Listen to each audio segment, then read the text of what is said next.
Hello everyone, welcome back to my channel Urdu Darsgah. I hope आप लोग ठीक होंगे। मैं डॉक्टर गुलनाज फातिमा और आज की इस वीडियो में मैं central board of secondary education का नोटिफिकेशन लेकर हाजिर हुई हूं ताकि आप लोगों को ये इन्फॉर्म कर सकूं कि सीटेट का एग्जाम कब होने वाला है। तो आइए बिना देर के वीडियो शुरू करते हैं।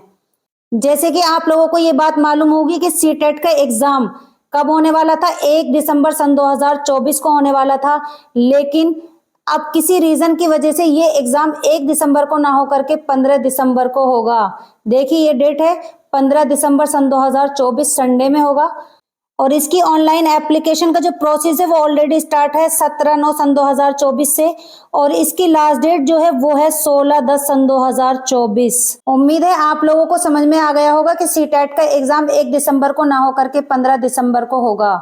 अगर आप लोगों को ये वीडियो इन्फॉर्मेटिव लगी हो तो आप लोग हमारे चैनल उर्दू दर्सगाह को सब्सक्राइब करें और बेल आइकन को प्रेस कर ले ताकि आने वाला हर नोटिफिकेशन आप तक पहुंच सके।